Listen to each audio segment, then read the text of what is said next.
रहना। क्या मेरी बात सुने?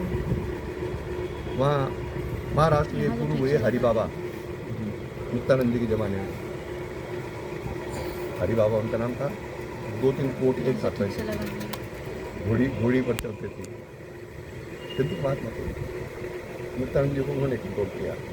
मुक्तानंद जी ने क्या, हरि बाबा ने बोला कि इसका दिमाग खराब होता है, क्या पुण्य जागरण हो गया है, सबके पास हो गया कि क्या दोस्त हो रहा है, ये औरतें कैसे आ रही है मेरे सामने, क्या हो रहा है, गन्ने की खेत में आग लग गई, मैं पागल हो गया, उसको समझाने के लिए पुण्य जागरण हो गया। तो हरि बाबा ने समझाया उनको। हरि बाबा की क्या आदत थी, जैसे कोई महाराज गए कि महाराज दिक्कत दे दो मुझे, हाँ मिल जाएगी, दिक्कत मिल जाएगी।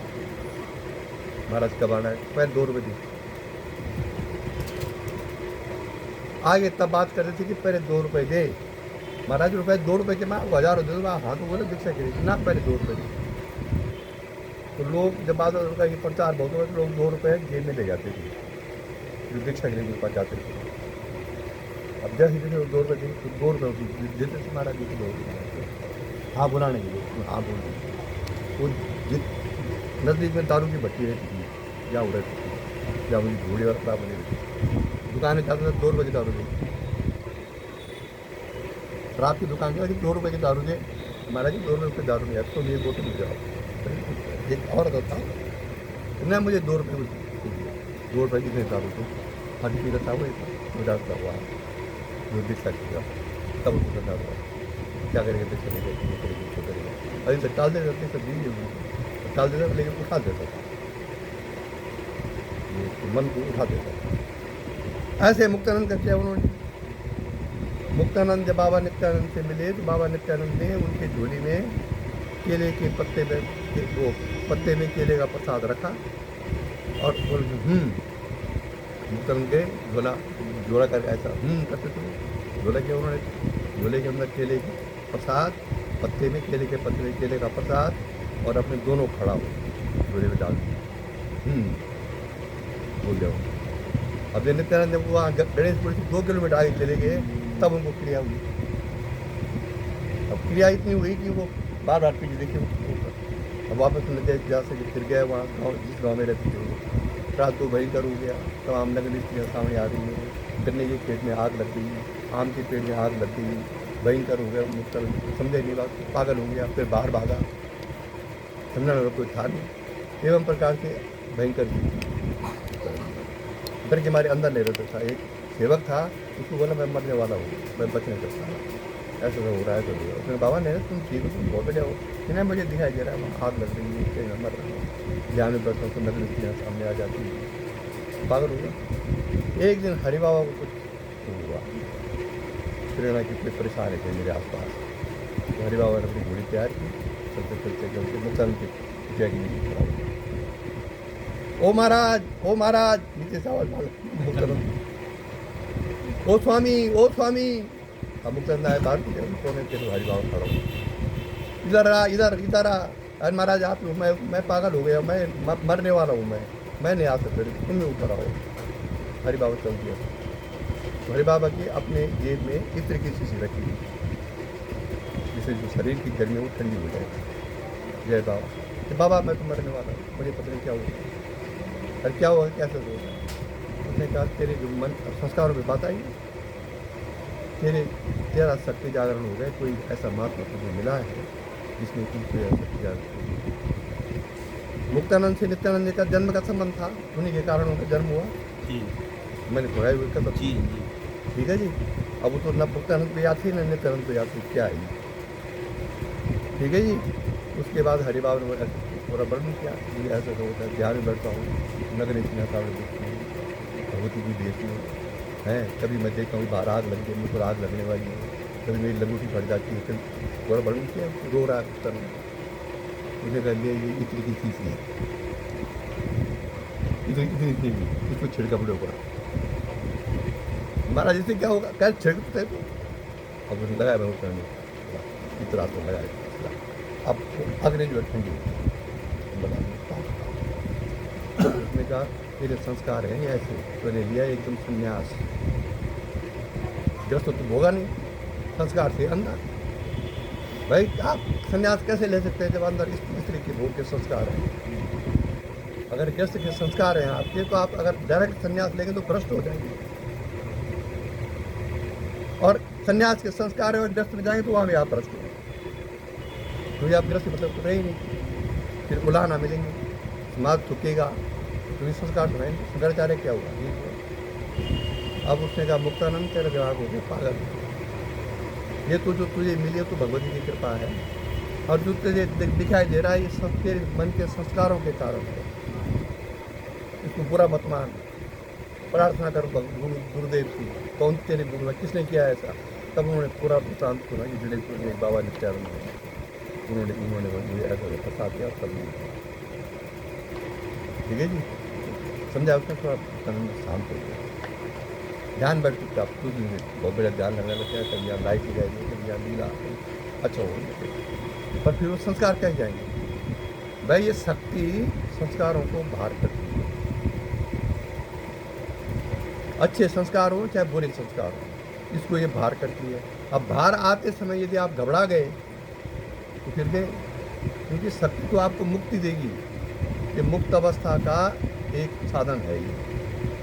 ये संस्कार को बाहर करेंगे कई रूपों में, उसमें आप डर जाएंगे तो फिर कैसे होगा? फिर आप कायर रहेंगे। अंत में मुक्तानंद जी ने 2-3 महीने बाद वहाँ की जो कुटी, गाँव की जो कुटी थी छोड़ दी, स्त्रियों से खाना बनाना भी छोड़ दिया। मेरी स्त्री मेरी खाना नहीं बनाएगी, नौकर रखा ये। अब देखो अज्ञान, देखो स्त्री खाना बनाती है, उसके संस्कार मेरे अंदर आ जाते हैं, तब मेरा खैर किसी प्रकार की चलेगी। छुट्टी की कुटिया छोड़ी, गाँव छोड़ा, पूरा खेत छोड़ दिया, मैं यहाँ नहीं रहूँगा, मैं पागल हो जाऊँगा, मैं मर जाऊँगा। फिर चलते चलते जंगल में, एक दिन पूरा जंगल में चलते चलते किसी गांव में पहुंची। खाना पीना कुछ खाया नहीं था, भूखा था संन्यासी। एक खेत में एक किसान, क्या नाम था, दबरू राम था, दगड़ सिंह उसका नाम था, दगड़ सिंह, वो खेतों में काम कर रहा था। देखा एक सन्यासी चल रहा है खेतों में, तो उसने चेहरे देखा सन्यासी कह रहा, उसका खत्म हो रहा। वो गया, उसको प्रणाम कर, महाराज बैठो, तो क्या बात है? क्या मैं मरने वाला हूँ, मुझे बहुत भूख लगी हुई है, और मेरे साथ ऐसा हो रहा है। भूख लगी हुई है, हाँ क्या बैठो, मेरे देर कर दो। अब वो किसान जो है दगड़ सिंह मुक्तानंद जी को अपने घर ले गया, वहाँ चौका चंदन किया, दरी दूरी बिछाई, आसन बिछाया, यहाँ पर बैठो, मैं आपके लिए खिचड़ी बनाता हूँ। अब वो दगड़ सिंह जो महायुग विज्ञान का साधक था, ऐसा नहीं करता था पर साधक करता था। अब दगड़ सिंह चला गया खिचड़ी बनाने, मुक्तानंद जैसे बैठे हुए, अंदर भयंकर हो रहा है, ये अवस्था ऐसी है। अब सामने थी एक अलमारी, अब अलमारी पर देखा मुक्तानंद जी ने, अंदर से प्रेरणा हुई कि अलमारी को खोल।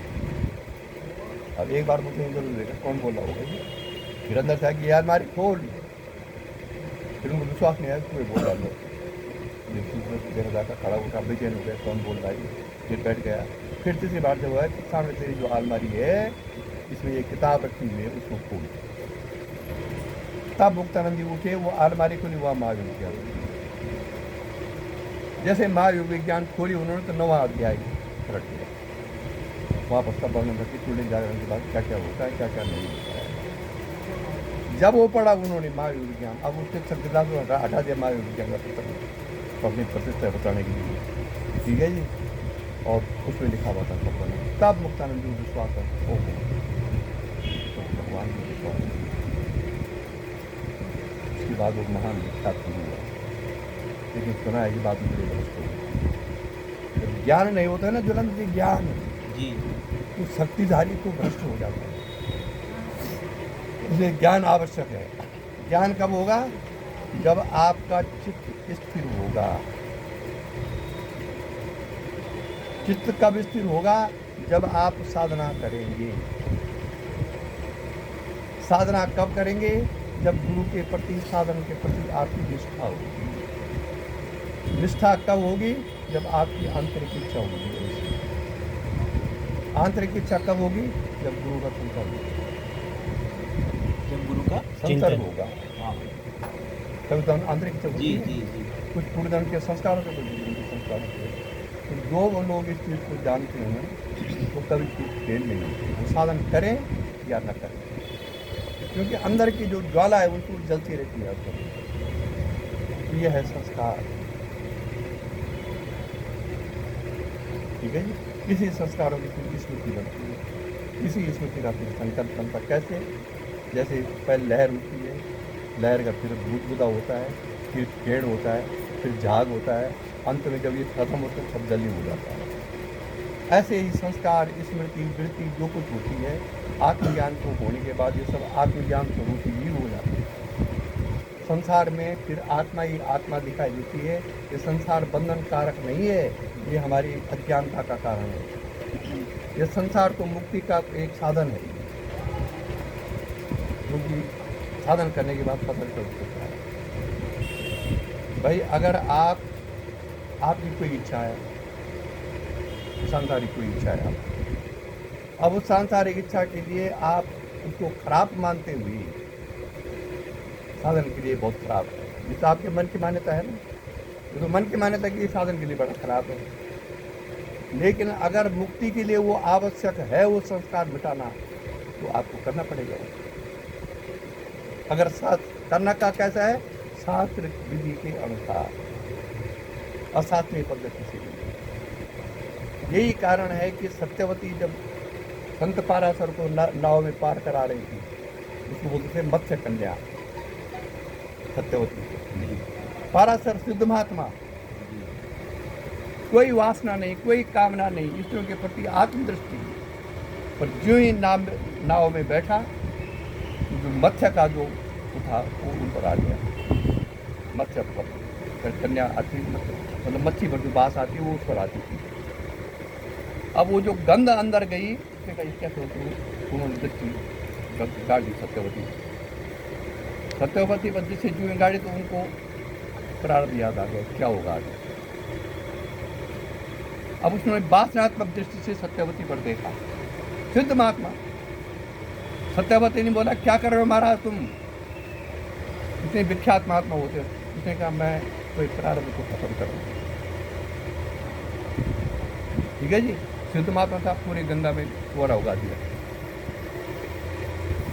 सत्यवती जी फिर वेद व्यास पैदा हुए। अगर पाराशर ऐसा न करते तो वेद व्यास कैसे पैदा होते? वेद व्यास पैदा न होते तो आज हम ये शास्त्र जो रचना कर रहे हैं, वृद्धों का उदाहरण दे रहे हैं, अध्यात्म उदाहरण, ये कहाँ से होता है? निस्साद पुत्री से पैदा हुए विस्तार वेदों का किया, फिर कहाँ रह जाती? जब हमारा आदि पुरुष वेद व्यास जो है वो निषाद की पुत्री से पैदा हुआ, तो इसे और नीचे क्या हो सकता संसार में? ठीक है जी, हो गए सत्यवती। अब आगे पांडव वंश खत्म होना था। अगर व्यास पैदा न होता तो विचित्र पीरी और दो जो तो मर गए थे। सत्यवती को चिंता हुई, सत्यवती घर आ गई। सत्यवती को चिंता होगी अब कुल आगे कैसे चलेगा। अब उनको याद था कि मेरा पुत्र एक व्यास है और वो सिद्ध है, संकल्प। माता ने उसका आह्वान किया वेद व्यास को। तो वेद व्यास चेहरे से बड़ा विकृत था, दाग के चेहरे पर, उसके चेहरे देख के डर लगता था। अब कहाँ रहा शरीर की अवस्था आप लगा लो। अब माता सत्यवती ने वेद व्यास को बुला दिया। उन्होंने कहा माता आपने आह्वान किया तो मैं आगे बोलो क्या बात है। उसने बोलना क्या विचित्र पीरी और तो मर गए, तो एक टीवी से भरा एक ऐसे भरा। बहु विधवा हो गई, पांडव वंश खत्म होने वाला है और कुरुवंश खत्म होने वाला है। उसने संतान उत्पन्न की। उसने कहा माते मैं तो सन्यासी हूँ, मैं संतान पैदा कैसे कर सकता, मेरा तो धर्म भ्रष्ट हो जाएगा। उन्होंने कहा नहीं, जैसे कर दो, पर ये करना है, ये पांडव कुरुवंश आगे बढ़ना है। माता कह दिया। फिर व्यास ने कहा कि 1 साल रुक जा, 1 साल बाद मैं संकल्प से संतानें पैदा करूँगा। अब देखो क्या व्यवस्था होगी उस समय। मैं तो सृष्टि नहीं, संकल्प। माता ने कहा ना मेरे पास टाइम नहीं है, 1 साल बहुत होता है। उन्होंने कहा मैं बड़े उग्र तपस्या में हूँ उस समय, अगर बहुएं मेरे सामने आएंगी तो डर जाएंगी, इसे मान जाए एक बार। नहीं मान सकते नहीं अभी तक। माता की आज्ञा मैं कुछ साल नहीं सकता, क्योंकि तूने मुझे शरीर को जन्म दिया है और इस शरीर के कारण आज मैं व्यास हूँ, मानो व्यास हूँ। तो व्यास भगवान ने कहा कि जब तेरी बहुएं रजस्वला हो उस समय मेरी नज़र के सामने से गुजरी हो, मैं कमरे में बैठा रहूँगा और वो मेरी नज़र के सामने से गुजरी। क्या बहुओं को पूछो, क्या उनको स्वीकार है? सत्यवती ने पूछा, हाँ तो उनको स्वीकार। व्यास बैठ गई एक कमरे में, बड़ा विचित्र चेहरा, बहुत तपस्वी आदमी, ये मोटी मोटी आंखें, काला चेहरा बिल्कुल, वेद व्यास बड़ी प्रूफ थे। ठीक है जी। अब जो विधवा बहू थी पहली, यूँ ही उसका रजस्वला का टाइम आया, उसके बाद वो प्रविष्ट कर गई कमरे में।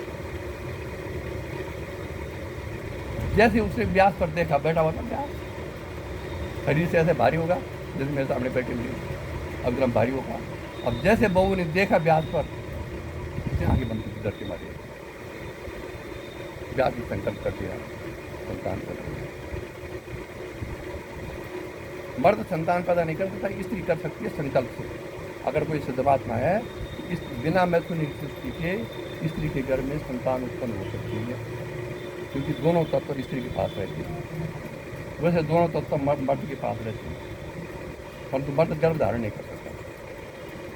अब आंख बंद कर दी, गर्भ धारित कर दी, तो चली गई। 1 महीने बाद दूसरी बहू की बारी आई,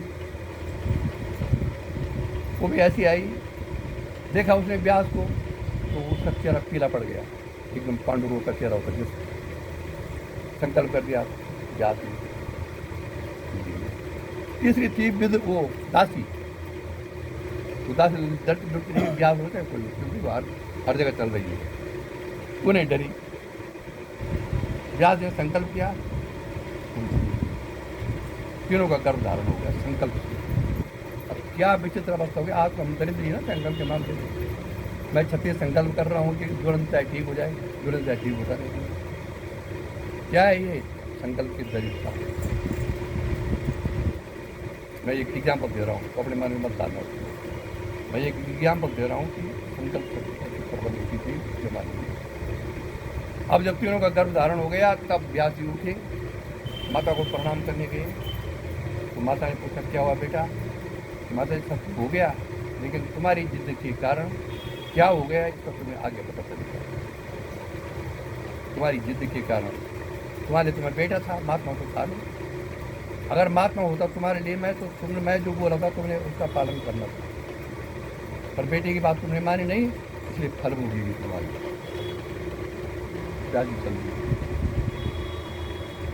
पहले बहू का संतान उत्पन्न हुआ धृतराष्ट्र, जिसने आग बंद की थी, जब संकल्प द्रव धारण हो रहा था। दूसरा का हुआ पांडु, जन्म से पांडु रोग कर पीला पड़ गई थी वो। और तीसरा का दासी हुआ दूरी, बड़ा महान ज्ञाता। एक माता की जिद के कारण आगे ही हुआ, धृतराष्ट्र बन गया राजा। भीष्म पितामह ने प्रतिज्ञा करते कि मैं सत्यवती के लिए कि मैं मेरा जो पुत्र होगा या मैं राजा नहीं बनूंगा, ऐसे उसने प्रतिज्ञा कर दी। मैं आजीवन धृतराष्ट्र राजा बन गया। क्या हुआ? पूरा वंशनाश। भगवान स्वयं ब्रह्म, भगवान कृष्ण समझाने गए पांडवों की सभा में, जब पांडव बैठी हुई थी, कौरव बैठी हुई थी, बड़े बड़े दिग्गज, बड़े बड़े महारथी बैठे हुए थे। ठीक है, कृष्ण दूत बन के गया स्वयं, मैं समझाऊंगा सबको। और गए तो दुर्योधन भी बैठा हुआ, तो सब बैठे, सब खड़े उठ गए। दुर्योधन ने उठा, क्योंकि उसके द्वारा था वो। भीष्म पितामह खड़े उठ गए, कृपाचार्य खड़े उठ गए, सभी पांडव खड़े हुए, सब खड़े हुए। दुर्योधन ने, भगवान समझ गए, बीच सभा में गए, समझाया दुर्योधन को, मत दे तू आधा हिस्सा, मत दे कुछ राजकाज का हिस्सा, 5 गांव दे दे पांडवों को। 5 गांव मांगता हूँ मैं पांडवों के लिए, तेरी रक्षा के लिए मांगता हूँ। ये नहीं कि मुझे कोई रहती, इसे तेरी रक्षा होगी जब अपने भाइयों को हिस्सा देगा। उसने कहा, तुई मुखी न दातव्यम बिना युद्धेन की सभा। दुर्योधन मत देखो कैसे कर गई, भगवान खड़ा सामने। अब इससे तत्व का ज्ञान ले लो आप कि भगवान ब्रह्म स्वरूप, भगवान खड़ा है, वो सब समझा रहा है। वो बोला का तुई मुखी न दातव्यम बिना युद्धे न के सवा। बस कृष्ण समझ गए कि कोई नहीं बदल सकता। फिर भी उन्होंने उस वंश की रक्षा के लिए अपना विराट रूप दिखाया हुआ, अपना ब्रह्म स्वरूप दिखाया पूरा। मैं ये हूँ वास्तव में। ठीक है जी। उसने आगे देख तू बंद करो इस वाले को। इसके बाद भी बंद करो। तो जब बंद होने वाले उसने किसी हिम्मत पड़ी थी, उन्होंने अपन दिखा दिया ब्रह्म स्वरूप विराट लक्ष्मी का। फिर भी नहीं माना वो। क्या ये नाटक पांडवों को दिखाना हुआ? अब मतलब अब आप इसको अपने जीवन में घटित कीजिए कि जब हमारी मति ठीक नहीं होती है, भगवान भी दीक्षा देने आ जाए, क्या ठीक आपको फिर बताओगे? बस जब उसने दिखाया तो अंत समय तक समझाने के बाद भी नहीं समझा, तो कृष्ण ने वहीं पर अपना पांडव संस्कृति की घोषणा कर दी। पर बजाते बजाते उनके मन में आई कि कहीं पांडव हार न जाए, क्योंकि सो रहे बड़े बड़े महारथी, भगवान को शंका पैदा हुई। बड़े बड़े महारथी के साथ 100 भाई, 5 भाई पांडव, 100 भाई कौरव जब बजा रहे थे। व्यास प्रकट बड़ी सवाल। व्यास ने कहा युद्ध में मिलेंगे। अब कृष्ण को अनुमोदन कर दिया कि जीत पांडवों की होगी। आंखों से बोला नहीं कि जीत पांडवों की, आंखों से कि भगवान अब युद्ध में मिलेंगे, और आंखों से कहते कि जीत कुरुक्षेत्र शंका मत करो। भगवानों ने भी सिद्ध महात्माओं की सहायता ली, जानवरों से सहायता ली। भगवान राम ने बंदरों से सहायता ली। ठीक है जी। जब व्यास का अनुमोदन मिल गया कि जीत पांडवों को होगी, फिर कृष्ण और व्यास जब तक कमंडल उठा करके, जब व्यास पहुंचे और प्रकट हुए, उस समय सब उठ गए। कृष्ण उठ गया, सब उठ गए। एक लंगोट देव, एक कमंडल था व्यास के पास। लेकिन वो परम महाज्ञानी थे, ब्रह्म ज्ञानी थे, आत्मज्ञानी थे। उस सम्मान के लिए सब जितने राजा महाराजा वहाँ बैठे कृष्ण। आज आत्मज्ञानी लोग कुछ नहीं है, भूखा मर रहा है, कुछ नहीं, 2 रोटी दूंगी ना दूंगी। उसमें आत्मज्ञान का इतना बड़ा प्रभाव। राजा महाराजा ने ये पहुंचा दो। तो जब बुद्धि भ्रष्ट होती है हमारी, इसका तत्व क्या है पूरे कथा का जी, कि हमारी बुद्धि जब भ्रष्ट होती है किन्हीं भी कारणों से, तो गुरु क्या साथ साथ भगवान भी आ जाए, जब तक उसका भोग काल है उस बुद्धि का, तब तक वो भोगती नहीं। क्या हुआ अंत में? दुर्योधन पानी में छुपा, या बच जाऊंगा। भीम ने ललकार दिया, कायर की तरह क्यों छुपा है नीचे 12। कृष्ण ने कितने छल कपट किए उनको जिताने के लिए। इसीलिए गीता में कहा कि धर्म संस्था पुनर्धारा संभवामि। मैं धर्म की स्थापना के लिए बार बार जन्म लेता हूँ। अब आपके मन में ये शंका उत्पन्न होती है सबके मन में कि जब भगवान धर्म की स्थापना के लिए जन्म लेते हैं, तो ये अधर्म क्यों हो रहा है? इस समय भगवान का है, शंका हो सकती है। बम्बई शहर में लोग इतना आतंक मचा रखा है, इतना लूट रहे हैं, इतना खा रहे हैं, इतना बलात्कार हो रहा है, इतना मार रहे हैं, कहीं भी पूरे हिंदुस्तान में या पूरे विश्व में लगा है।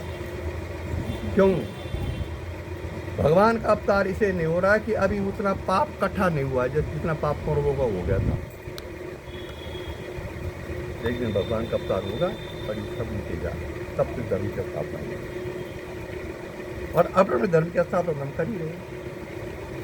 मेरा परिवार पहले कैसे था, उस परिवार के क्या संस्कार थे, मैं जब अपने गुरुदेव से मिला उन्होंने मेरे अंदर क्या डाला, फिर मैंने अपने परिवारों को उपदेश दिया या कहा, फिर वो गुरुदेव के पास गए। धीरे धीरे जिस संसार में हर समय मीट मांस मदिरा चलता था, उत्तराखंडी है, उत्तराखंड सब चल रहा है, आज वो परिवार को सुख सात्विक है, हो गए धर्म की स्थापना। तो हमारी बुद्धि काम नहीं करती। अब प्रश्न ये भी हो सकता है कि भाई बड़े बड़े महात्माओं के जो बेटे हैं, बहू हैं, तो बिगड़े हैं, बहुत से ऐसे कोई स्पेशल प्रारब्ध है उस महात्मा का। अगर प्रारब्ध न होता तो हिरण्यकश्यप का प्रहलाद क्यों पैदा होता, पुरस्त मुनि का रावण क्यों पैदा होता? ये प्रारब्ध की बातें हैं सब। और हम सोचते हैं कि जब महात्मा है तो अपने औलाद क्यों न सुधारा है। अरे महात्मा की थोड़ी औलाद हो, वो तो उस आदमी की औलाद है। तो जब तक हमको ये बुद्धि में आता नहीं है तब तक हम फिर छोटी छोटी बातों में असरदा कर देते हैं, छोटी छोटी बातों में हम उलझ जाते हैं। इसका कारण है संस्कार। अगर आपको तत्व ज्ञान हो गया, परमात्मा का ज्ञान हो गया, तो फिर ये संसार की जितनी भी चीज़ें हैं ये सब गौण हो जाती हैं। गीता में लिखा हुआ है ना कि अगर कर्ता भाव से रहित हैं आप, कि मैं करता हूँ, या अहंकार से रहित हैं आप, तो हजारों लाशें बिछा दो या हजारों पुण्य कर दो, इसका न आप पर पुण्य का प्रभाव होगा न पाप का प्रभाव होगा। तो गीता में है। लेकिन पहले वो बनो, ये नहीं कि हम कर्ता भाव वाले हम मार दो, पहले वो कृष्ण बनो तब ऐसा फल मिलेगा। इसलिए संस्कार ही आदमी को कहीं का कहीं ले जाती है, वृत्ति ही कहीं का कहीं। अभी खाने एक साधक कोई बोली मैं 6 महीने तक मैं बहुत अच्छा रहता हूँ, मुझे कोई इच्छा नहीं होती, कुछ नहीं होता है, और 6 महीने बाद मैं फिर मटन खा लेता हूँ और बड़ा दुखी हूँ। आपने कैसे रोका ऐसा? आप भी खाते हैं? मैं भी खाता था। आपने उसके बाद कभी नहीं खाया? मैं कभी नहीं खाया, आज तक नहीं खाया, न मेरी कोई इच्छा होती है। आपने कैसे कर दिया? सर मैंने कहा उसकी विधि है, मैंने उस विधि का पालन किया। अगर तू दीक्षा देने से पहले अपनी ये सब बात मुझे बता देता कि मैं मटन खाता हूँ, मेरे अंदर ये वृत्ति होती है, ऐसा ऐसा होता है, तो हो सकता है कि तेरा विश्वास हो जाए। तो बता ही नहीं। अब जब तेरे अंदर विवेक उत्पन्न हो गया तब तो छटपटा रहा है, छटपटा रहा है, तब गुरु दीक्षा से पूर्व यदि आप अपने दोस्त गुरु को बता देते हैं तो गुरु विचार करके या अपने प्रबल शक्ति से उनके संस्कारों को पहले नष्ट करता है, फिर दीक्षा देता है। पर फिर मैंने उनको सांत्वना दी कि सेल्फ कॉन्फिडेंस ले, जैसे इच्छा करती है खाने की तब तो बदन को क्या सुनो, अपने मन को डांट फटकार उसको, तो ये ठीक हो जाएगा। अगर फिर भी स्मृति आ रही है तो कहीं न कहीं गुरु के प्रति श्रद्धा में कमी है। बहुत अच्छा परेशानी कई बार तुमने मुझे छोड़ ही दिया था, मुझे अपनी परंपरा से अलग कर दो, आप मेरे गुरु नहीं है, मैं आपका शिष्य नहीं हूँ, परेशान हो गए। मैं ठीक है अलग हो जाए, मुझे मुझे मैं चिट्ठी दी नहीं दी मुझसे यहाँ, मैं ठीक है परंपरा से अलग कर दिया तो ऐसा 7-8 महीने रहा ऐसे कोई बात नहीं, कुछ नहीं। फिर पता नहीं क्या हुआ, दौड़ा वहाँ से दक्षिण भारत में सीधा मेरे यहाँ। मुझे आई एम सॉरी पता नहीं मैं कैसे आ गया यहाँ, और ये है वो है जी। 4-5 दिन रहा, क्षमा मांगी, दक्षिणा दी, फल फूल चढ़ाई, साधना में बैठा 4 दिन तक, बहुत क्रिया हुई, बहुत कुछ हुआ, ठीक है जी। तब पूछा मैंने कि परंपरा से ऐसे नहीं निकलते हैं। एक बार कांटे में फंस गया था गुरु जी के, तो निकलना पड़ती है, वो लगे गुरु छोड़ दे, फिर वही मैं निकाल दो, क्यों आया था यार, आज आ रहा है बेचारा, बहुत अच्छा है। अब मैं द्वेष करने लगूँ उससे, गुरु का काम ये नहीं है। किसी से ने क्या बोला, किसने क्या बोला, अब वो द्वेष कर रहे हैं अंदर। अरे वो फटकारेगा, बोलेगा, सब कुछ बोलेगा, लेकिन द्वेष करना गुरु का काम नहीं। उसके लिए तो जो अच्छा साधक है उसके लिए वो उतना ही है, और जो खराब साधक है उसके लिए वो तो सच्चे के कल्याण के लिए बोल रहा है, ठीक है जी। अब मेरी बात समझ रहे हैं ना? और बोलो, एक प्रसंग मैं परसों भूल गया था, प्रसंग कहीं दूसरा है, बात मुझे याद आई कि मैं वहाँ स्टॉप कर दिया। वो ब्रह्म जब अविद्या के कारण जीव हो जाता है, वहाँ तक तो सबको याद है प्रसंग कि कैसे जीव और ईश्वर होते हैं। अब अविद्या के कारण जब जीव उत्पन्न हो जाता है तो फिर वो कैसे संसार में आता है, उसका शायद मैंने वर्णन किया था, लेकिन मैं वो हाँ अब याद आई। 3 गुणों का क्या प्रभाव रहता है। वो जो 3 गुण ब्रह्म में पहले उत्पन्न हुए थे प्रकृति में जो 3 गुण, रजोगुण, सतोगुण, तमोगुण, उसके विषम योग से उत्पन्न हुए थे, वो 3 गुण लगातार जीव तक जाते हैं और उन्हीं 3 गुणों के कारण जीव फिर पूरा अपनी यात्रा संपन्न करता है। वो 3 गुणों के कारण ही हम कर्म कर रहे हैं, हम नहीं कर रहे हैं कर्म, वो 3 गुण कर्म कर रहे हैं। ये प्रसंग में भूल गया था उसमें।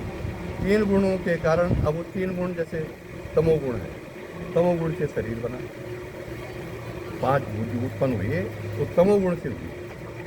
सतोगुण से क्या हुआ, मन बना और 5 ज्ञानेंद्रियां बनी। ये प्रसंग में भूल गया था उस समय, जब गर्भ में रहता है 5 वर्ष का 5 महीने का बालक, तो पहले उसमें मन प्राण बुद्धि उत्पन्न होती है, क्योंकि परमात्मा ने वहाँ वास कर दिया है। तो वो जो परमात्मा का जो चेतन शक्ति उस गर्भ में चली गई प्रारब्धवशात, वो चेतन शक्ति ही स्थूल में आते आते पहले चित्त होती है और वही चित्त फिर मन होता है। वो मन ही फिर निश्चितता की ओर बुद्धि उत्पन्न होती है। मन बुद्धि प्राण की संरचना हो गई। अब उनमें 3 गुण आ गए, वो ब्रह्म से 3 गुण आ रखे हैं। वही गुण उस बालक में जीव भाव में उत्पन्न हो गए अंदर, और वही 3 गुण उसके पूरे जीवन में चलते हैं। तो हम जो कुछ कर्म करते हैं उसका कारण गुण है। गुण के कारण ही हम कर्म कर रहे हैं, हम नहीं कर रहे हैं कर्म, ये 3 गुण कर्म कर रहे हैं। और यदि हम साधना करते करते, शास्त्रों को पढ़ते पढ़ते, साधना करते करते इन 3 गुणों से पार हो जाते हैं, तो हम मुक्त हैं। अब कहाँ से ये 3 गुण उत्पन्न हुए थे, ब्रह्म से। पहुंचे कहाँ, जीव तक। पहुंचे कहाँ, ईश्वर पर। ईश्वर भी 3 गुणों की रचना से ही संसार रचाता है। अब ये गुण फिर जीव उत्पन्न हुआ, बड़ा हुआ, छोटा हुआ, जैसे हुआ फिर बूढ़ा हुआ, वो 3 गुण ही अंत में फिर प्रकट होते हैं। जो तमोगुण में आ जाएगा वो नरक रोग बात हो जाएगा, अच्छी होनी हो जाएगा। पेड़ होगा, पौधा होगा, मच्छी होगा, भैंसा होगा, गधा होगा। जिसका रजोगुण उत्पन्न हो गया वो वैसे भी हो जाएगा लास्ट के समय। जिसका सतोगुण उत्पन्न हो गया वो फिर मनुष्य योनि में जाएगा, ब्राह्मण योनि में जाएगा, अच्छे संस्कार में जाएगा, अच्छी फिर में जाएगा। लेकिन वो जीव जो गुणातीत हो गया है, अंत में गुणों से पार हो गया है, उसको पता ही नहीं है कि मेरे प्राण जाने, गुण से पार हो गए, प्राण सिद्धि जाते नहीं है, वो फिर मुक्त हो जाता है। तो मन बुद्धि प्राण तक की यात्रा अंत समय में ज्ञानी की और अज्ञानी की एक जैसी है। बदलता तब है जब वो शरीर छोड़ देता है। अज्ञानी जाता है तमोगुणी मार्ग में, पितृलोक की तरफ, और ज्ञानी जाता है देवलोक की तरफ। ज्ञानी जाता है सूर्य मार्ग से और अज्ञानी जाता है चंद्र मार्ग से। वो वापस लौटता है, ज्ञानी वापस लौट करके ब्रह्मलोक में चला जाता है। ये शरीर छूटने के बाद मार्ग बदल जाते हैं, तीनों अवस्था तक एक है। अब जो परम ज्ञानी है यही मुक्त हो गया है, यही ब्रह्म हो गया, जो साक्षात ब्रह्म की ताकत उसके अंदर आ गई है, उसके प्राण नहीं जाते हैं। न तस्य प्राण उत्क्रामंति प्रसुत होता है, उसके प्राण भस्म होते हैं, न वो कहीं आता है न कुछ जाता है। अंदर ही सब मन प्राण बुद्धि 5 तत्व 5 भूतों मिल जाते हैं, प्राण वायु में मिल जाता है, सब कुछ यही जरूरत नहीं, आता जाता कुछ नहीं है, उसका दोबारा जन्म नहीं होता है। और उसके नीचे जितनी भी गतियाँ हैं सब वापस आ सकती है ब्रह्मलोक से। संस्कार शेष है ब्रह्मलोक में, संस्कार नहीं कटा वापस आ। इसे मुक्ति के अलग अलग क्रम है। ये दुर्लभ है कि आप इसी जन्म में मुक्त हो जाए, लेकिन असंभव नहीं है। आप साधना करते रहेंगे, विचार करते रहेंगे, सब कुछ होता रहेगा, मुक्ति का खेल है वो आपको मिलता रहेगा। ये है संस्कार का। भाई वो महात्मा थे ना जिन्होंने मृग पाल लिया था, क्या नाम था वो? जड़ भरत है, जड़ भरत। सिद्ध महात्मा, सब कुछ। आश्रम में एक छोटा मृग पाल दिया, बह रहा था, उसका बच्चा भी बह रहा था, उन्होंने मृग को बचाया, बच्चे को बचा करके अपने आश्रम में दिया। अब मृग तो मर गया अपने टाइम पर, अब छोटा बच्चा था वो, शरीर पूर्ण होने का वक्त आ गया। उनको याद नहीं कि मैंने मृग का बच्चा पाला, पर जैसे प्राण जा रहे थे बैठा बच्चा, वो मृग का बच्चा आगे से दौड़ गया। ऋषि की दृष्टि मृग पर पड़ गई, अंदर से वृत्ति उत्पन्न होगी, इसको कौन पालेगा? बस तत्व प्राण निकल गई। तो जड़ भरत शरीर का ज्ञानी अगले जन्म में मृग योनि में गया। फर्क इतना रहा कि अगले जन्म जब मृग योनि में गया तो मृग अलग रहता था झुंड से, झुंड के साथ नहीं चल, ध्यान लगा हुआ है, थोड़ा बहुत घास खा ली, अकेला खड़ा रहता है। फिर मृग योनि खत्म हुई, तब हुआ जड़ भरत लास्ट जब जन्म हुआ तो सड़क में पड़ा रहता था, आलसी मोटा डांडी तो सड़क में पड़ा हुआ है, कोई खा रहा है, मैं जीरा चुप बैठा था। एक बार राजा भवन की पालकी चल रही थी, पालकी चल रही थी, अब ढूंढा ढूंढा 4 पालकी वाले बुलाए, लास्ट के टाइम पर एक नहीं आया। अब पालकी कैसे जाए राजा की? राजा की नज़र पड़ गई उस पर, जड़ भरत पर। अरे उसने कहा नहीं आया तो भाई वो कौन पड़ा हुआ है वहाँ, उसको बोलो, कोई मजदूर पड़ा हुआ है उसको बोलो, उसको लगाओ पालकी। अब गए वहाँ, कह तो राजा बुला रहे तो पालकी ढूंढी, जड़ भरत में हाथ ढूंढूंगा, कोई दिक्कत पहले खाना पीना खिलाया उसको, पढ़ो। अब चले ज्ञानी, ब्रह्म ज्ञानी जड़ भरत पालकी ढूंढने चले। अब लगा आगे, ये तो पालकी मुझको चलने की आदत है, पालकी में कैसे चलते हैं, पीछे वालों को आदत जो होती है उनकी आदत है पालकी में कैसे चलते। अब जड़ भरत तो कभी पालकी ढोई नहीं, अब वो पालकी कैसे चलाए, मतलब कैसे चले, वो तो कदम कदम चलते पड़ते कैसे, तब पालकी चलती है। अब जड़ भरत चले ऐसा ऐसा, अब पालकी हिले, जब पालकी चले कभी चले ही नहीं, पालकी कैसे चलेगा? राजा ने डांटा, ठीक से चल, साले पालकी गिराएगा तो ठीक से चल। उसने कहा महाराज मैं कहाँ चल रहा हूँ, ये तो पैर चल रहे हैं, मैं तो चलता ही नहीं। अब राजा ने जब सुना, राजा विद्वान था, मैं चलता नहीं, मुझे पैर चल रहे हैं, रोक रोक रोक रोक, पालकी रुका दी, उसको बुलाया, कौन हो हमारा लीडर बन। बस राजा वही पहचान गया, नहीं पालकी कांड हुआ रहा। फिर जड़ भरत को लिया था यहाँ राजमहल में, नहलाया धुलाया, आसन किया, प्रणाम किया, तब जाके पहचान किया। तो 3 जन्म काटे नहीं, एक छोटे से संकल्प के कारण, एक छोटे से संकल्प के कारण जड़ भरत के 3 जन्म हुई। एक पहला जन्म, दूसरा मृग योनि और तीसरा जड़ भरत, तब मुक्त हुआ। अंत में इतनी सावधानी की रहना चाहिए।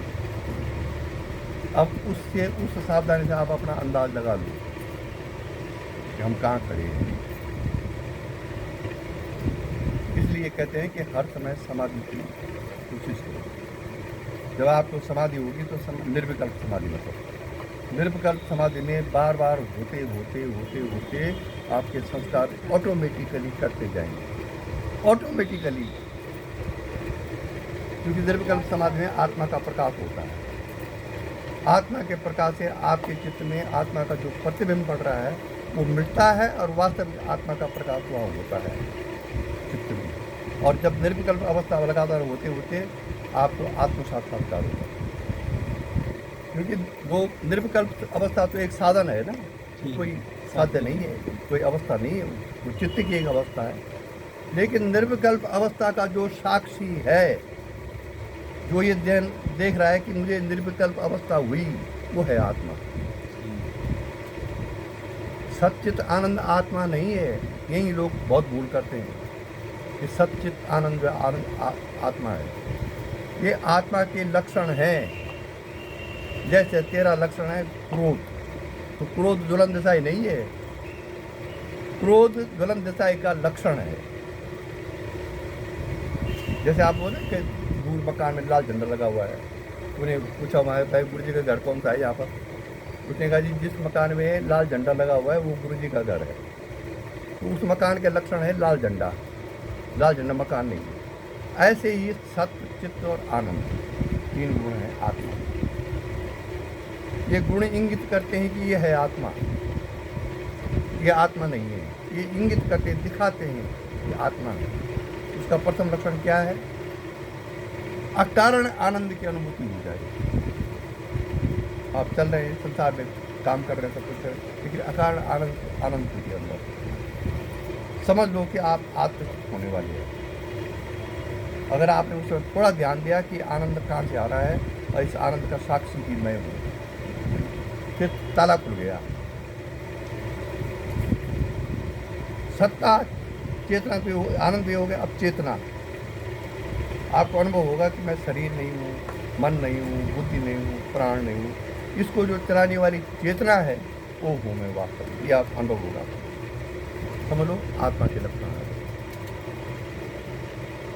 सत्ता एग्जिस्टेंस, मैं हूँ, ये एग्जिस्टेंस है। मैं के दो अर्थ है, एक तो शरीर वाला मैं, शरीर अवगाही मैं, और एक मैं का अर्थ है आत्म तत्व। अधिकतर जब हम मैं हूँ बोलते हैं तो हमारा ध्यान शरीर पर जाता है, भयंकर अज्ञान। मैं हूँ बोलते ही यदि आत्म तत्व में हमारी दृष्टि जाए, भयंकर ज्ञान। फर्क कुछ नहीं है। हमको जो मैं बोलते समय शरीर की याद आती है, वही हमारा संस्कार है कई जन्मों में। और मैं बोलते हुए आत्मा की चेतना की याद आ जाए, संस्कार धीरे धीरे कटे नहीं। यह है संस्कार। मोक्ष बहुत सरल है। गुरुदेव जो वर्णन कर रहे हैं मोक्ष का, वो बस करने हैं, किताब पढ़े तो करने रहे। उनको अनुभव है मोक्ष का, इसलिए वो अपने अनुभव से उसका वर्णन कर रहे हैं। लेकिन यदि आप चाबी नहीं आपके पास, मोक्ष कैसे मिलता है? तो जिंदगी भर साधना करते हैं। गुरु जी ने पूरा लिस्ट लिखा हुआ है 2001 की। कब मुझको क्या हुआ, कब सर्वज्ञता आई, कब विशेष दर्शन हुई, कब शरीर का अध्यास घटा, कब क्या हुआ, एक एक चीज में लिखी हुई है 2006 तक। अंत में 2006 में कब शरीर पूरा होगा ये भी लिखा हुआ है। फिर एक्सेस में मिल गया, फिर आगे बढ़ी, कोई कुछ कमी रहेगी। लेकिन आज तो इसको लोग मजाक समझते हैं, ऐसा कैसे हो सकता है? वह ब्रह्म तो है ना। जब हमें यह अनुभव हो गई कि हम ब्रह्म हैं, तो ब्रह्म के पास जो ताकत है वो हमारे अंदर होनी चाहिए।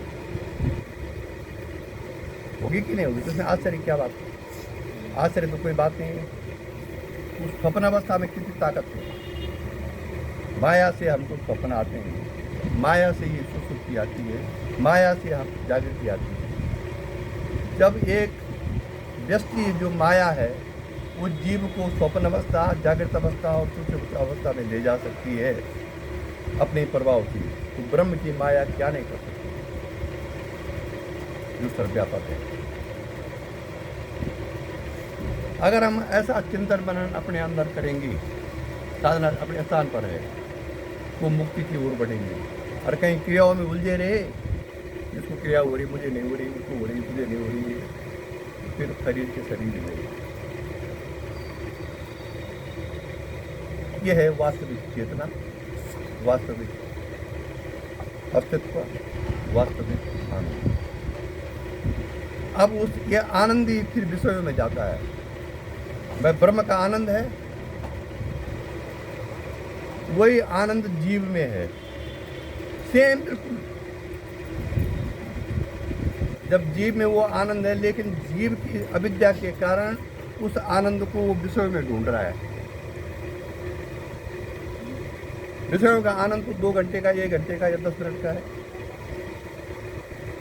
पंचदशी में तुमने पढ़ा होगा कि विद्यानंद, योगानंद, विषयानंद और आत्मानंद और ब्रह्मानंद, ये आनंद सब भाई भाई हैं। ये जो योग से उत्पन्न हुआ, जो आनंद, योग से आनंद उत्पन्न होता है, उसको बोलते हैं योगानंद। जो विषयों से जो आनंद उत्पन्न होगा उसको बोलते हैं विषयानंद। जो आत्मचिंतन से आनंद उत्पन्न होगा उसको बोलते हैं आत्मानंद। और जो आत्मा और ब्रह्म की एकता से जो आनंद उत्पन्न होता है उसको बोलते हैं ब्रह्मानंद। बड़ा अच्छा विशेषण पंचदशी में किया गया है। अगर हम थोड़ा अपनी बुद्धि को पलट सकें तो विषय आनंद से आनंद क्यों आता है? अगर हम विश्लेषण करें किसी विषय से हमको आनंद क्यों आता है? मानो हमारी इच्छा है रसगुल्ला खाने की। रसगुल्ला एक विषय है हमारे सामने। अब हम पहले सोचते दुकान में जाना था, रसगुल्ला खाना था, है जी, हम विचार कर रहे 2 घंटे तक विचार ही कर रहे हैं। अब हमारी तड़पन उस रसगुल्ला खाने की बहुत बढ़ गई, या बर्फी खाने की, या रसमलाई खाने की, जो भी हुआ, या कोई भी भोग भोगने की। अब हम दुकान में गए, वहाँ से रसमलाई लाई या रसगुल्ला लाया अपने घर में, खाते ही जो उसका स्थूल भाग टट्टी बन जाएगा, मैदा बन जाएगा। लेकिन उसके खाते ही हमारी इच्छा पूरी हुई। वो इच्छा पूरी होते ही हमारी जो इंद्रियां, मन, बुद्धि, प्राण है, वो अंतर्मुखी हुई। जो ही मन, बुद्धि, प्राण अंतर्मुखी होगी, तो आनंद। इसलिए विषय की प्राप्ति के बाद हमको आनंद की उत्पत्ति होती है, क्योंकि हमारी इंद्रियां अंतर्मुखी हो जाती हैं। वैसे कोई प्रसंग है, स्त्री प्रसंग है, अन्य कोई सांसारिक प्रसंग है, हमारे पास धन की कमी है, अचानक कोई 10 लाख रुपये दे, कि 10 लाख रुपये दे भाई, ठीक है जी। अब अचानक 10 लाख रुपये आना, क्या होगा आपको? इंद्रिया अंतर्मुखी हो जाए, मन अंतर्मुखी हो जाए, और थोड़ी देर में आनंद खुशने लगे, क्योंकि आपकी कई सालों की जो इच्छा है वो पूर्ण होगी। परंतु 1 घंटे बाद वो आनंद का, फिर आप चिंता करिए 10 लाख रुपये कहाँ रखूँगा, बैंक में रखूँगा तो कहीं इनकम टैक्स न पड़ जाए, है जी। किसी को कर्जा दोगे तो सारे पैसा मार दे। अब ऐसी जो वृत्तियाँ उत्पन्न होगी, वो धन कितना खराब है, जो जिसने आपकी अभिलाषा पूरी की, उसी धर्म के चिंतन में पड़ गए आप, ठीक है जी। अब क्योंकि आपको चिंतन आता नहीं कि तो हमको वो आनंद कहाँ से पैदा हुआ। 10 लाख मिलने के बाद जो इंद्रियां हमारी अंतर्मुखी हुई, उससे जो आनंद उत्पन्न हुआ, वो आनंद आया कहाँ से? रुपयों से नहीं आया, या लड्डू खाने से या रसमलाई खाने से कोई आनंद नहीं आता है। आपकी उसको प्राप्ति के बाद जो इंद्रियां अंतर्मुख हुई, उससे आनंद उत्पन्न हुआ। आनंद लक्षण आत्मा का है। अगर उस समय हम ये विश्लेषण करें कि ये रसगुल्ला खाने से या 10 लाख मिलने से आनंद नहीं हुआ, बल्कि हमारी आत्मानंद का एक हिस्सा है, तो फिर विचलितता नहीं आएगी, आप उसमें स्थिर रहेंगे, ठीक है जी। यह है संस्कारों का आत्मज्ञान होना। ठीक इतने सरल है जितना कि आप जब करना, ये तो साथ में लिखा हुआ है, मैं तो अच्छा नहीं, तो साथ में लिखा हुआ कि घोड़े की एक टाप से जब तक दूसरे टाप में आप पाँव रखते हैं, तब तक आत्मज्ञान हो जाता है। अष्टावक्र गीता में राजा जनक ने जब इसको पढ़ा, जिस आत्मज्ञान के लिए बड़े बड़े वेद, बड़े बड़े लिखे गए उपनिषद, घोड़े की एक रकाब से दूसरे रकाब पे पैर रखते आत्मज्ञान हो जाता है। राजा ने उसने अपने राज्य में सब आत्मज्ञानियों को आह्वान कर दिया कि अगर मेरे देश में आत्मज्ञानी है तो मुझको आत्मज्ञान कराएं। घोड़े की दूसरे रकाब पे पैर रखने पहुँच गए सब बड़े बड़े ज्ञानी महात्मा तक पहुँच गए राजा के दरबार में। घोड़ा बुलाया गया, उसकी काठी लगाई गई बाकायदा, रकाब डाले गए उसमें।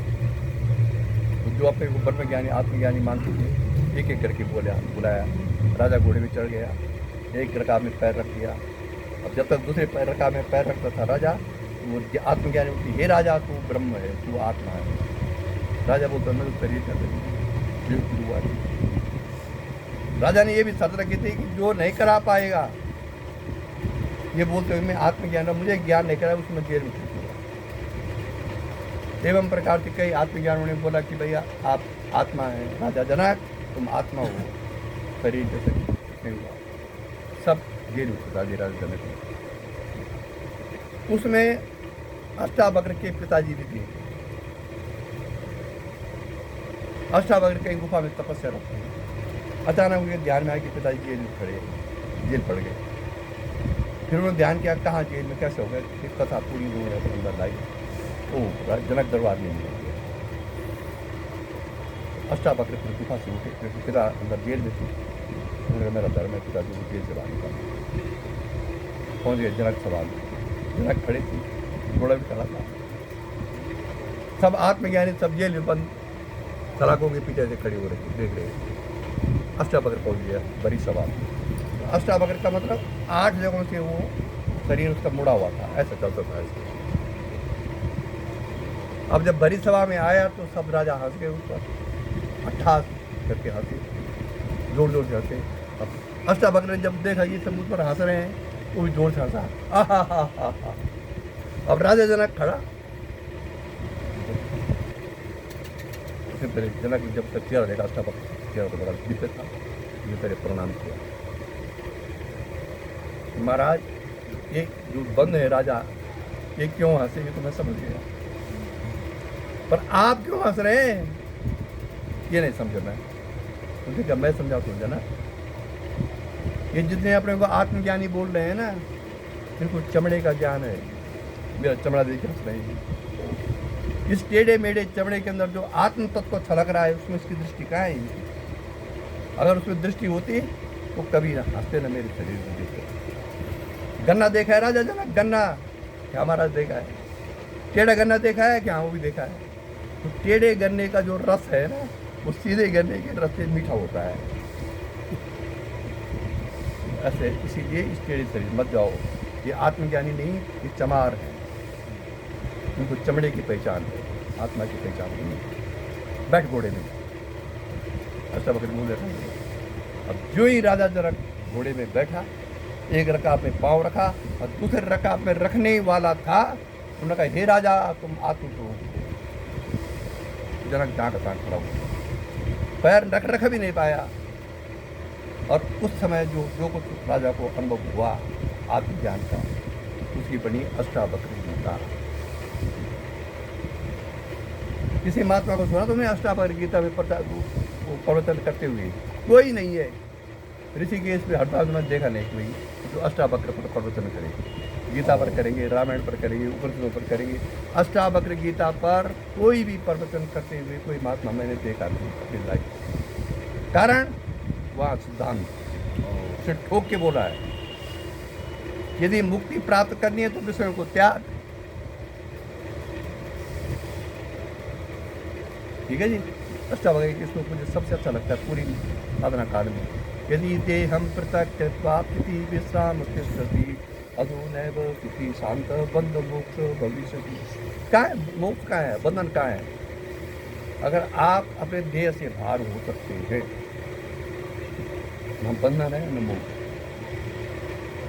आप तो परमात्मा स्वरूप है। मोक्ष किसका होगा? जो बंधन में है।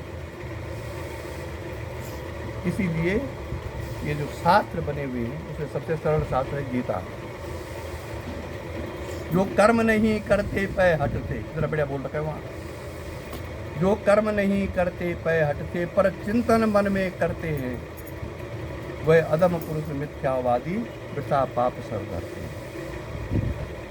अगर मैं अपने घर में शिविर में ना था, मेरे मन में चिंतन चलना रहा था, मैं वहाँ नहीं गया, मेरे लोग क्या कर रहे हैं, क्या सोच रहे हैं, अब वो चिंतन चल रहा है। आया नहीं यहाँ, चिंतन कर रहा हूँ घर में, तो मिथ्या है। जो कर्म नहीं करते पै हटते पर चिंतन मन में करते हैं, वह अधम पुरुष, गीता बोलती है अधम पुरुष है, निम्न कोटि। भले बाहर उसका और कुछ हो, वो करोड़पति हो, अरबपति हो, राजा हो, महाराजा हो, लेकिन अगर उसका मन चल रहा है इसी कर्म और बाहर से चुपचाप बैठा होगा गद्दी पे, अधम पुरुष है, मिथ्यावादी है, वृथा पाप सर धरते है। एक ही सब। इसलिए कर्म न करने से अच्छा है करना। ठीक है जी। करेंगे तो आप मन क्लियर होगा। अगर राग द्वेष पर करके कर्म करेंगे तो, द्वेष से करेंगे, राग से करेंगे तो और बंधन में पड़ेंगे। इसलिए संस्कारों का जो प्रश्न है उसको बड़े बड़े ज्ञानी राजा महाराजा इन संस्कारों से खत्म हो गए। अच्छे ज्ञानी, अच्छे, क्योंकि संस्कार ही है। हमारे परम गुरु जी थे योगेंद्र विज्ञानी जी महाराज, उन्होंने तो 55 साल में शादी की, 55 साल में, और वो 22 साल की लड़की थी। आज बोलते हैं, बोलते झूठ बोल रही है आप, अगर हम बोलेंगे कि ये झूठ बोल रही है, ऐसा क्या हुआ था? कारण वो सच्चे महात्मा, उन्होंने देखा कि मुझे अष्ट सिद्धि, नवनिधि, संकल्प शक्ति, बड़े बड़े राजा महाराजा सब मेरे शिष्य हैं। स्वामी विश्वतीर्थ महाराज तरीके, प्रताप सिंह खीरी के राजा वगैरह सब है, और मुझे मुक्ति कहाँ मिल रही है? मुक्ति कहाँ मिली? फिर उन्होंने विचार किया कि मुक्ति क्यों नहीं मिली मुझको, इतना सब कुछ होने के बावजूद। तब उनको ध्यान आया अपनी जवानी बीती। ठीक है जी। उस भूल को उन्होंने फिर पता किया, पता करते करते करते करते अंत में शादी कर दी। उन्होंने क्या भुगाया उनको ऊपर में कुछ नहीं करते, बड़ी बात बोलना ठीक नहीं है, लेकिन वो बहुत भोगा उन्होंने जब, पर पूरा करके गए। जो कर्म थे उनके शेष उसको पूरा करके गए। ठीक है जी। लेकिन अंत में शिष्य दोष के कारण अटक गए। ये होता कर्म। शिष्य दोष क्या है? तू साधना में ऊंचा है, मानो कोई भी शिष्य इनमें से साधना में बहुत ऊपर है, लेकिन गुरु अपने व्यावहारिक कारणों से दूसरे को प्रतिष्ठा देने लग जाए। भाई गुरु किसको मानते हैं? अच्छा, जिसके साधन श्रेष्ठ है, वो सबसे अच्छा शिष्य है। लेकिन मैं अपने व्यावहारिक कारणों से उन शिष्यों को महत्व देने लग जाऊँ जो मेरी जीवन की पूर्ति कर रहे हैं या मेरी सुख सुविधा का ध्यान रख रहे हैं, पाप चढ़ जाएगा। इसलिए अपने आप कष्ट में रहो, लेकिन ऐसे शिष्य को जो साधना में आगे बढ़ गया है, उसको चाहे वो कितने भारी कष्ट में है, उसके पास पैसा नहीं है, उसके पास सुविधा नहीं है, लेकिन आप अपने संकल्प बल से, आप अपनी वृत्ति से उसको उठाओ, जिससे उसका आध्यात्मिक संघर्ष करें, तब आपकी मुक्ति रुकेगी नहीं। अगर आपने ये कर दिया फिर तो शिष्य दोष के कारण आप अटक जाएंगे। यही उनका हुआ। लेकिन उनका एक शिष्य ऐसे तैयार कर रखा था, 14 साल तक जो उनकी सेवा में रहे, वो भी हमारे देवेंद्र विज्ञानी जी महाराज। जब अंत समय आया योगेंद्र विज्ञानी जी का, तो गुरु जी को उन्होंने सुबह 8 बजे के करीब सूचित किया। 2 साल से गुरु जी विज्ञान भवन नहीं गई थी, झगड़ा हुआ था। 8 बजे गुरु जी बताते कि मैं प्रेस में यूं ही बैठा तो उसके वहाँ से खबर है कि अच्छा भाई आज हम जा रहे हैं तो आ जाओ। फिर अंदर से आया। फिर मैं सोचा कि मेरा गुरु जी पर बड़ा प्रेम है, परिवार के रूप में झगड़ा हो गया, गुरु जी पर बड़ा प्रेम है, इसलिए प्रेम के कारण ऐसा हो रहा है मेरा पास। फिर मैं चुप हो गया। फिर 10 बजे 11 बजे करीब फिर दोबारा आया कि भाई तेरे लिए मैं बोल रहा हूँ कि मैं जा रहा हूँ, तू जीता मैं हारा, आजा। गुरु जी फिर टाल गए। फिर स्थिति थी बहुत भयंकर उस जमाने में। उस जमाने में 100-150 कर्मचारी थे। मेरे आने से पहले की बात है, 59 में गए वो योगेंद्र विज्ञानी। ठीक है जी। उसके बाद जो है गुरु जी फिर टाल गए। फिर दिन में खाना पीना खाया, थोड़ा सा मैंने आराम किया। 4 बजे फिर प्रेस में बैठ गए। 4 बजे वो सूक्ष्म शरीर में खड़े हो गए मेरे सामने। एक तरफ मरणासन, ये सिद्धि थी उनको, एक तरफ मरणासन, दूसरी तरफ सूक्ष्म शरीर अपने शिष्य के पास गए। और तब डाटा सूक्ष्म शरीर से मुझे सुनाई नहीं देता है, मेरे पास बहुत कम टाइम है, आ जा। तो गुरु जी ने वहीं से संकल्प किया, फिर बोला कि मैं वहाँ कैसे आऊँ, आपके परिवार के लोग, ये बंगाली लोग, गुजराती लोग जो वहाँ इकट्ठे हो रखे थे, ये तो मुझे छूने नहीं देंगे। उसने कहा जब तू आएगा, फिर वहाँ से आया जवाब। अब देखो ये है चित्त शक्ति। वहाँ से जवाब आया कि जब तू पहुँचेगा यहाँ ये कोई नहीं रहेंगे। तब गुरु जी उठी विज्ञान भवन गए।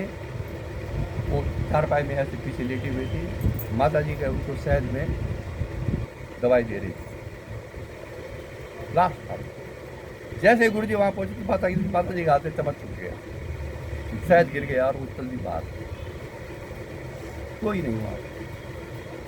एक योगेंद्र विज्ञानी महाराज और दूसरे हमारे गुरु जी बैठे थे। बगल में मोड़ा पड़ा हुआ था, मैंने मोड़ा उठाया, मोड़े में बैठे। मैंने उनको गोदी में उठा करके नीचे जमीन पर लेटा दिया और जमीन लेटा के पीछे तकिया रख करके मैंने उनको ऐसे बैठा दिया। तब उन्होंने मुझे फिर कहा कि कुछ कर सकता है तो कर, नहीं तो मेरा दूसरा जन्म होने वाला है, मैं आज्ञा देता हूँ। तो गुरु जी ने शक्ति के प्रभाव से, क्योंकि वो बार बार प्राण को ऊपर उठा रहे थे और यहाँ से फिर नीचे जा रहा था, ये गुरु जी देख रहे थे। तो जब यहाँ से प्राण नीचे जा रहा तो दूसरा जन्म अब संभावित। परिवार वाले सब अपने अपने कमरों में छुप गए, जितने थे वहाँ गुजराती बंगाली जो कुछ थे सब चले गए। गुरु जी ने सोचा कि मन्ना तो इनमें आई, अब इनकी इच्छा ये है। तो गुरु जी तो आवेश में थे कि इन्होंने क्या क्या किया इस विज्ञान भवन में, क्या क्या हुआ। तो गुरु जी बताते हैं कि नारायण सिंह देव महाराज का प्रकटीकरण हुआ। तो खड़े हुए मेरे सामने। मैंने उनसे प्रार्थना की कि क्यों कर रहे आप, इनको ले जाओ कर करो। कहना इसने तो बहुत अपराध कर रखा है इसके जीवन में। अब ये बात सुनाओ तो वो तो मार देंगे मुझको। पर मैं तो मेरे गुरु जी ने सुनाया। गुरु जी ने बहुत प्रार्थना की, महाराज कोई बात नहीं है, उसने कहा नहीं अपराध ऐसे, पर चल जब तू बोलता है तो चलो अब कर। उन्होंने मुझे जब आज्ञा दी, जो उनकी गुरु थी, तब मैंने शक्ति का प्रयोग किया। शक्ति के प्रयोग करते समय उनकी दोनों आंखें बाहर आ गई। ब्रह्मलोक तक मैं उनके साथ गया जब तक ब्रह्मलोक नहीं पहुंचे। मैं मोड़े में बैठा हुआ था, वो ऐसे दीवार में मैंने बैठाई गई। जब मैं समझ गया कि ब्रह्मलोक पहुंच गए, तब मैं वहाँ से लौट कर उस शरीर में। अब ये विश्वास किसको है आज? उसके बाद मूर्ति चल दिया बात, वहाँ झगड़ा हुआ, विरोधी थी सब लोग। गुरु जी गेट से बाहर हो गया, फिर विज्ञान कोर्स में आ गए। थोड़ी दूर में था विज्ञान कोर्स। अब जब वो माता जी वगैरह उनके रिश्तेदार वगैरह बाहर आगे बाहर निकल गए, उन्होंने समाज में फैला, इसे मार दिया इसको। इनको अज्ञानी, भौतिक बुद्धि, इनको पता कहाँ है कि गुरु सेवा क्या होती है। गुरु जी अपने प्रश्न चले गए। 4 बज रही थी, 5 बजे करीब सब यात्रा की तैयारी हो गई थी। सब बुलाया गया तो उनके बहुत से सत्य देहरादून में ऋषिकेश बड़े बड़े लोग, नागलिया ब्रदर्स जमाने का माना हुआ आर्टिस्ट, उनके लड़के एक जज थे वहाँ देहरादून में, सब लोग आए हुए। 5 बजे के करीब, 5:15 बजे के करीब गुरु जी ने एक मैसेज भेजा विज्ञान भवन, क्या मैं भी सब यात्रा में आ सकता हूँ? क्योंकि वहाँ माता जी थी तो बहुत प्रसन्न हो रखी थी। तो वहाँ से खबर आई कि हाँ आप सब यात्रा गुरु जी चाहिए। अंत में उनका 26 जून 1959 को दाह संस्कार किया गया। ठीक है जी। ये जो चीज़ें हैं गुरु शिष्य के बीच की जो चीज़ें हैं, ये तीसरा इसमें इसको नहीं जान सकता है। पर शिष्य हो गुरु भक्त और गुरु हो शिष्य प्रेमी, तभी घटनाएं घटती। उस महापुरुष को देखे जिसे अंत समय में भी अपने गुरु को पार लगा दिया, जो कि आज के ज़माने में अटपटी जैसी लगती बात है। शिष्य ने गुरु को पार लगाया, लेकिन ये संभव है। किसी से झगड़ा हुआ तो इन सिद्धांतों के कारण, जिसके लिए उन्होंने बोला ठीक बोला है, तू जीता मैं हारा। इसे इस शक्ति का जो प्रयोग है आप संसार के लिए न करें। योगेंद्र विज्ञानी जी ने यही किया। जिसका कहना नहीं माना उसको मार दिया।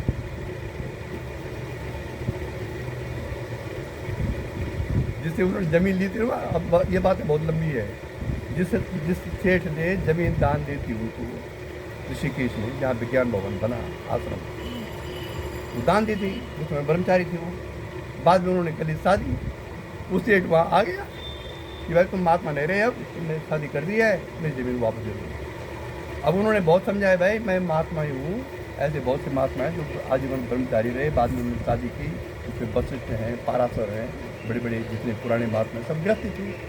तुम कैसे कहते हो? नहीं तुम गृहस्थी नहीं। अब उन्होंने ठोक दिया दावा,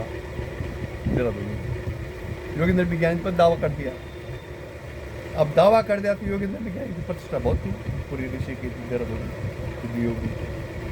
अब कोर्ट में कैसे खड़ी हूँ, ओ प्रतिष्ठा ज्ञान नहीं था कि जब मेरे प्रारंभ में कोर्ट ही होगा तो मुझे कोर्ट में जाना चाहिए।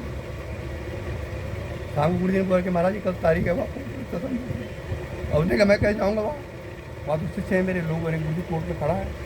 अच्छा क्या हुआ महाराज, अगर कोई बोलेगा तो शिष्य आपको कोई बैकुंठ ले जा रहे हैं। बहुत समझाया कि रात भर मैंने कि कल कोर्ट हो जाए फिर देख लेंगे, कोई बड़ा वकील कर देंगे, पर कोर्ट में तो हाजिर होना पड़ेगा पहली तारीख में। अच्छा ठीक है। रात भर समझाया बुझाया, सुबह तैयार हो गया, अपनी पगड़ी पुगड़ी बांधी, छतरी यहाँ टांगी, धोती कुर्ता, गुजराती था स्टाइल ड्रेस था, गुजराती स्टाइल ड्रेस। मेरे पापा जी 1-2 वीडियो हो उसमें भी बहुत समझते चलेगा। तो उस समय क्या राय वाले से ट्रेन चलती थी, इसके ट्रेन नहीं चलती थी, ड्राइव वाला जाना पड़ता था, वहाँ से वहाँ डोईवाला तक ट्रेन चलती थी, उसके बाद गाड़ी चली जा सकती थी। चले टांगे में क्या हम आगे वो पगड़ी लेके बैठे हुए खाट चला बग्गो खरखा रखा क्योंकि मैंने ज़बरदस्त बैठाया था ड्राइवर वाले ट्रेन पर बैठी ठीक है जी। अब आगे जो ट्रेन की पुलिया थी जिसमें ट्रेन चलती छोटी पुलिया थी क्या वो बारिश हो गई भयंकर, मतलब रायवाला से वहाँ आते आते भयंकर बारिश हो गई, पुलिया बह गई ठीक है जी। अब बस खड़ी इस तरफ, अब बैठ गए कह देवेंद्र पुल ठीक है हम वापस चलते हैं। अरे महाराज पुल बन रहा है ठीक है, शाम तक पहुँचेंगे 4 बजे पहुँचेंगे, लेकिन तारीख में जाना जरूरी है। अब दिन भर हम बैठे रहे पुल के पास, इधर गाड़ी खड़ी उधर गाड़ी खड़ी, दिन भर बैठे रहे। शाम को 4 बजे 4:30 बजे पर पुल ठीक नहीं हुआ वो, अब वो हंस भी रहे हैं अब तो देख भी रहे हैं। जब 5 बजे का कोर्ट जब बंद हो गया तब पुल ठीक हुआ। अच्छा देवेंद्र आप क्या करना है आपको चलो, मैं समझ गया। मैंने कहा महाराज आप ठीक है आपने खेल कर दिया, जो कुछ करना था कर दिया, अब चलो आप। अब पहुँच गए विज्ञान भवन शाम को, तो तरह से बैठे हुए नीचे बोर्ड में बैठा था, छोटा मॉडल जो आता है। अब उनको आ गया साला स्टेट के लिए इतना समझाया साले को, फिर भी दावा कर दिया साले को। अब रात में वही इनका चौथा रात है, फिर मैं सो गया 9-10 बजे करीब, रात में उन्होंने संकल्प किया रात मार दिया। सुबह खबर आ गई, माना हुआ स्टेट था उस जमाने का, मैं नाम भूल रहा हूँ लेकिन है मेरे साथ। अब सुबह खबर आ गई, मुझे दौड़े बाहर, अरे देवेंद्र ये तो मर गए रात को आराम।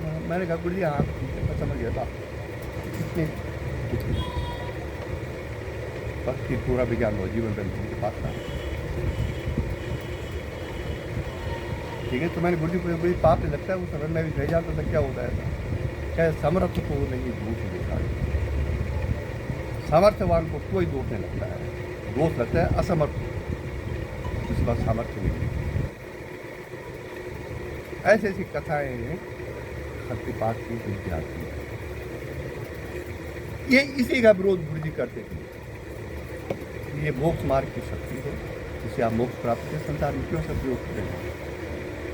तू क्या जानता साला, तू चेला है, तू क्या साले तू क्या जानता, मैं गुरु हूँ।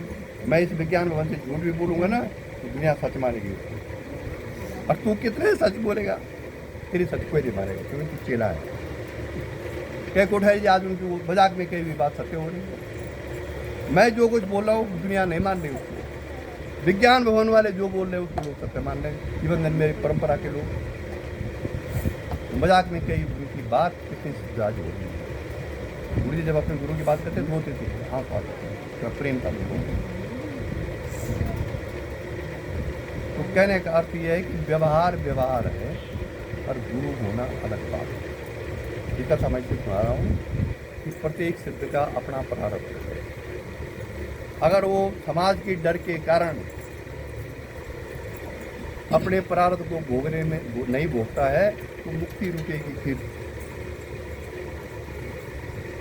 समाज के भय के कारण लोग क्या बोलेंगे, लोग मेरी बदनामी करेंगे, ये होगा तो होगा हैं, मैं समाज में अच्छा आदमी बनूँ, ये भी एक वृत्ति है। अच्छा आदमी अच्छा बनने की भूख भी आपको रोकती है। उनके साथ ठीक ही हुआ। और जो सिद्ध है, जो परमात्मा के प्रति जिसका विश्वास है, वो इन चीज़ों से नहीं घबराता है। कैसे प्रारब्ध आ जाए वो उसको भुगतेगा, विवेक करेगा, फिर आगे बढ़ेगा। और अब कैसे पता चला कि प्रारब्ध है कि मन की वासना है, ये भी प्रश्न है। कैसे पता चलेगा? मन की वासना तो आप अपनी इच्छा से करेंगे, प्रारब्ध से जो कर्म आएगा उसमें आपकी इच्छा ही नहीं हुई, कतई नहीं, लेकिन फिर भी कर्म हो जाएगा। फिर यूं ही भोग खत्म होगा, आपकी साधना ऑटोमेटिक बढ़ जाएगी। ये लक्षण है प्रारब्ध को। जिस कर्म से साधना घटती हो समझ लो मन की वासना, और जिस कर्म से साधना उठती हो समझ लो प्रारब्ध हो।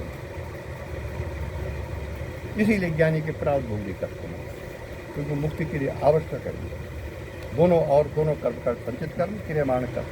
क्रियमाण कर्म जो कोई संस्कार नहीं पड़ते हैं, संचित कर्म नष्ट हो जाते हैं ज्ञान के कारण।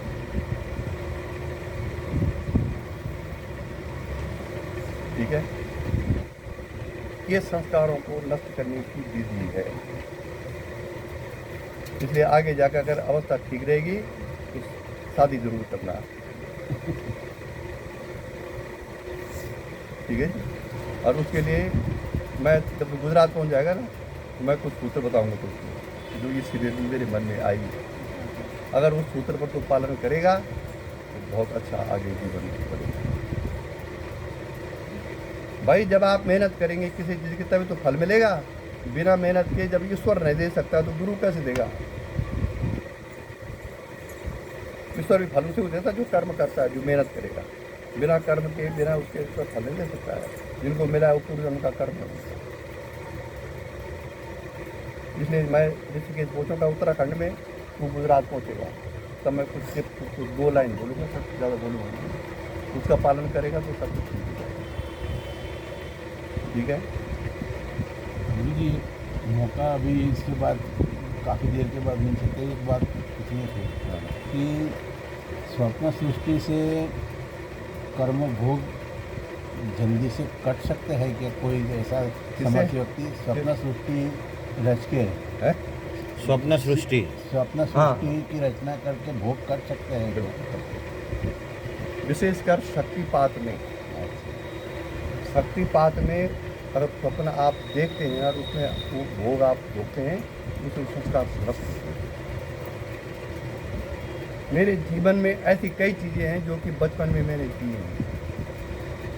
जब मैं 15-16 या 20 साल का या 25 साल का था, वो अब सपन में आते हैं आगे या इवन ध्यान में। तो संस्कार है उस बचपन का। अब जब ध्यान में आते हैं तो क्या हो रहा है, उस शक्ति उसको अंदर से बाहर कर रही है। अगर हम उस संस्कारों से घबरा जाएंगे इस अवस्था में मैं गुरु हूँ और मेरे अंदर ऐसा क्यों हो रहा है और ऐसा क्या, अब ऐसा करके घबरा जाएंगे तो मरेंगे और मर गए आप। अगर ये आपको ज्ञान है कि ये संस्कार कारण शरीर से मन में आ गए और मन से ये बाहर जा रहे हैं, कोई हानि नहीं। भाई रविदास थे कि नहीं थे? रविदास तो चमड़ा धुलता था, हर समय बाहर बुलाता था, गाय भैंस जो कुछ था चमड़ा उतारता था, चमड़ा धुलता रहता था। मेरा भाई चली गई दीक्षा लेने।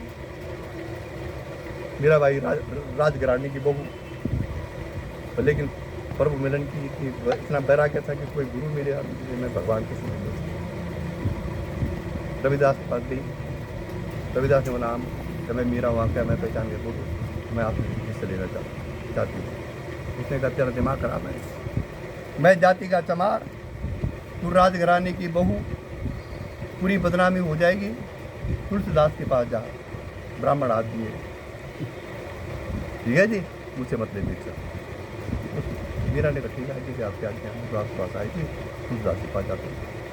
अब गई तुलसीदास जी के पास, तो तुलसीदास तो पत्नी पीड़ित पहले थे, पत्नी घर तुमने घर बाहर छोड़ा सब कुछ। अब गए, तुलसीदास जी का गेट बंद था, अपना अंदर बैठे, खटखट किया मीरा ने। अंदर से तुलसीदास में कौन? महाराज जी मैं मीरा हूँ, आपसे दीक्षा चाहती हूँ। दरवाजा नहीं खोला क्योंकि वो औरतों से चिढ़ता था। उसने कहा मैं औरतों को दीक्षा नहीं देता। तो कहीं और जाओ। मीरा ने जवाब दिया कि औरत मर्द तो संसार में एक ही है, वो है भगवान श्री कृष्ण। बात बाकी तुम भी औरत हो। जब तुम्हारी भेद बुद्धि नहीं मिटी अभी, पुरुष औरत का भेद तुम्हारी बुद्धि में है तो तुम संत का ही। मीरा ने ये जवाब दिया। इसलिए औरत मर्द की भेद बुद्धि मिटना बहुत आवश्यक है। मर्द एक ही है, भगवान श्री कृष्ण। मीरा वापस लौट आई, रविदास के पास फिर गई, वहाँ कथा सुनाई। तो रविदास ने कहा ठीक है, सबूत ले गया। मेरे तू गिरधर गोपाल दूसरो न, ये रविदास का मंत्र दे रखा है, उसी की बात सबके बात करें। जीवन पर्यंत मीरा उस तमरू के लेकर दौड़ती रही। लोगों ने रविदास चाल की बदनामी हुई कि फंसी हुई रविदास की। राजा ने फिर जहर देने की कोशिश की, मर जाएगी, लेकिन मीरा को खींची से जहर विद्या मरी नहीं, फिर बजाई रही। अंत समय, जीवन के अंत समय में पूरा शहर, पूरा राजघराना मीरा के पीछे चलता था और वो गाती रही। जितने भी विरोधी थे सब शक। ये है गुरु कृपा। जितने भी साधक थे सबने भोगा इस संसार में, क्योंकि संसार की दृष्टि अलग है और आध्यात्मिक दृष्टि अलग है। जब तक आपके अंदर भौतिक बुद्धि है ना, भौतिक बुद्धि, मैं कहीं था, वहाँ एक दो मेरे शिष्य भी थे,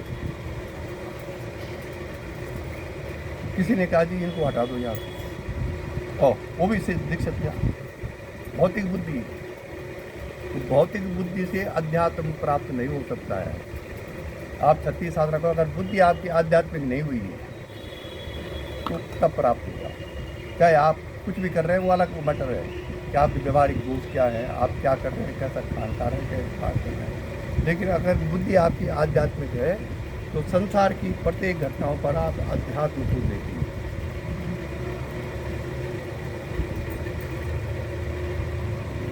सीता के सामने तो रावण साधु वेश में आया था, क्या कांड हो गया।